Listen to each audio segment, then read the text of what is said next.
மதிப்பிற்கும் மரியாதைக்குரிய என்றும் இறைப்பணியில் தன்னை ஈடுபடுத்திக் கொண்டிருக்கும் சீனிவாச கல்யாண கமிட்டியின் தலைவர், சோனா கல்வி நிறுவனங்களின் தலைவர் மற்றும் ஸ்ரீ சுகுணேஸ்வரர் கோவில் அறங்காவலர் குழு தலைவர் உயர் திரு சி வள்ளியப்பா அவர்களையும், சோனா கல்லூரியின் துணைத் தலைவர்கள் திரு சொக்கு வள்ளியப்பா, திரு தியாக வள்ளியப்பா அவர்களையும் மற்றும் திருமதி விசாலாட்சி சொக்கு, திரு வருண் சொக்கு அவர்களையும் வரவேற்பதில் பெருமகிழ்ச்சி அடைகிறோம்.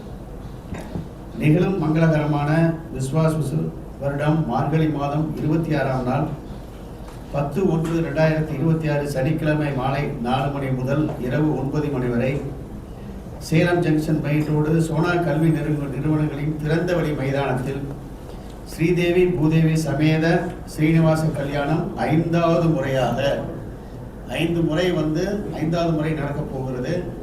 இது உலகத்திலேயே இந்தியாவிலேயே 5 முறை ஒரே இடத்துல சீனிவாச கல்யாணம் நடைபெற்ற இடம் நம்ம சேலத்தில் சோனா கல்லூரி மைதானம் தான்.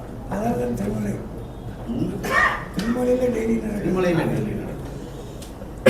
சோனா கல்வி நிறுவனத்தின் திறந்தவெளி மைதானத்தில் ஸ்ரீதேவி பூதேவி சமேத ஸ்ரீனிவாச கல்யாணம் 5வது முறையாக சிறப்பாக நடைபெற உள்ளது. இதன் முதல் நிகழ்ச்சியாக நேற்று 14/12/2025 ஞாயிற்றுக்கிழமை காலை 9 மணி அளவில் ஸ்ரீனிவாச கல்யாணத்தின் முக்கிய நிகழ்வான முகூர்த்தக்கால் நடுதல் நிகழ்ச்சி சோனா திறந்தவெளி மைதானத்தில் வெறு சிறப்பாக நடைபெற்றது. 2வது நிகழ்ச்சியாக வருகின்ற ஜனவரி 2, 2026 வெள்ளிக்கிழமை அன்று சீனிவாச கல்யாணத்திற்கு மஞ்சள் இடித்தல் நிகழ்ச்சி ஸ்ரீ வள்ளியப்பா அரங்கில் நடைபெற உள்ளது. மிகச்சிறப்பாக நடைபெற உள்ளது. 3வது நிகழ்ச்சியாக 9/1/2026, அதாவது காலேஜுக்கு போகும்போது டீச் பண்ணுவோம். டீச் பண்ணும்போது எல்லாம் படிச்சுட்டு போவோம். ஒரு ஸ்டூடெண்ட் எதிர்த்து கரெக்டாக நம்மளுக்கு எது தெரியாதோ அதை கேட்குறோம். தெரியுமா உங்களுக்கு? அது மாதிரி சேர்மன் மஞ்சள் அடித்தல் நிகழ்ச்சி என்ன விளக்கமாக சொல்லுங்க. எனவே 2வது நிகழ்ச்சியாக வருகின்ற ஜனவரி 2, 2026 வெள்ளிக்கிழமை அன்று சீனிவாச கல்யாணத்திற்கு மஞ்சள் இடித்தல் நிகழ்ச்சி ஸ்ரீ வள்ளியப்பா அரங்கில் சிறப்பாக நடைபெற உள்ளது.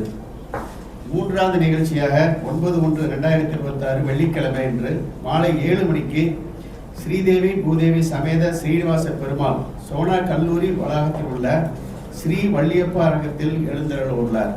கல்லூரியின் தலைவர், நிர்வாகத்தினர், சீனிவாச கல்யாண கமிட்டி உறுப்பினர்கள் சுவாமிக்கு பூரண கும்ப மரியாதை அளித்து உரிய ஆச்சாரங்களுடன் சுவாமி பிரதிஷ்டை செய்யப்பட்ட பின்பு இரவு 10 மணி வரை பொதுமக்கள் தரிசனம் செய்ய அனுமதிக்கப்படுவர். 4வது நிகழ்ச்சியாக ஜனவரி 10, 2026 சனிக்கிழமை அன்று காலை 10:45 மணி முதல் சேலம் ஜங்ஷன் ஸ்ரீ சுப்பிரமணிய சுவாமி திருக்கோயிலிலிருந்து சீர் வரிசைகளுடன் திருவீதி உலா நடைபெற்று காலை 11:45 மணிக்கு ஸ்ரீ வள்ளியப்பா அரங்கத்தில் சீர் வரிசைகள் உற்சவமூர்த்தி முன்பு சமர்ப்பிக்கும் நிகழ்வு நடைபெறும். பிற்பகல் 12:30 மணிக்கு சொனாரியா குழுவினரின் பக்தி பஜனை இன்னிசை நிகழ்ச்சிகள் நடைபெறும். 5வது நிகழ்ச்சியாக 10 ஜனவரி 2026 மாலை 3:30 மணிக்கு உற்சவமூர்த்தி ஸ்ரீ வள்ளியப்பா அரங்கத்தில் உள்ள மங்கள வாத்தியங்கள் முழங்க புறப்பட்டு கல்யாணம் நடைபெற உள்ள சோனா திறந்தவெளி மைதானத்திற்கு வந்தடையும். மாலை 4 மணிக்கு தொடங்கி இரவு 8 மணி வரை திருமலை திருப்பதி தேவஸ்தான அர்ச்சகர்களால் அனைத்து திருமண சடங்குகளுடன் ஸ்ரீனிவாச கல்யாண வைபவம் 5வது முறையாக பொதுமக்கள் முன்னிலையில் சோனா திறந்தவெளி மைதானத்தில் பக்தி பரவசத்துடன் நடைபெற உள்ளது. 2026 ஜனவரி 10ஆம் தேதி சோனா மைதானத்தில் நடைபெறவிருக்கும் சீனிவாச கல்யாண நிகழ்ச்சி சிறப்பாகவும் வெற்றிகரமாகவும் நடைபெற உறுதுணையாக இருக்கின்ற உபதலைவர்கள் டாக்டர் அர்த்தனாரி, திரு CV அப்புசாமி, திரு ரவிச்சந்திரன், செயலாளர் கார்த்திகேயன், பொருளாளர் எல் சுப்பிரமணியம், முருகாலயா திரு பழனிசாமி, சீனிவாச கல்யாண கமிட்டி உறுப்பினர்கள் மற்றும் சோனா கல்லூரியின் அனைத்து முதல்வர்கள், ஆசிரியர்கள், மாணவர்கள் அனைவரும் வழங்கும் ஒருங்கிணைத்த முயற்சி, திட்டமிடல் மற்றும் செயல்பாடுகளுக்காக நன்றியை பாராட்டுவதை தெரிவித்துக் கொள்கிறோம். சோனா கல்வி நிறுவனங்களின் தலைவர் உயர் திரு சி வள்ளியப்பா அவர்களின் முன்னிலையில் மிகச் சிறப்பாக நடைபெறவுள்ள சீனிவாச கல்யாண வைபவத்திற்கு பொதுமக்கள், பத்திரிகை நண்பர்கள், ஊடக நண்பர்கள் தாங்கள் அனைவரும் தங்கள் குடும்பத்தினரும் திரளாக திரு சீனிவாச கல்யாண வகுப்பில் கலந்து கொண்டு திருமலையாளின் திருவருளால் வாழ்வில் எல்லா நலமும் வளமும் பெற்று சீனிவாச கல்யாணம் தெரிஞ்சுக்கிட்டோம். அதனால தான் 25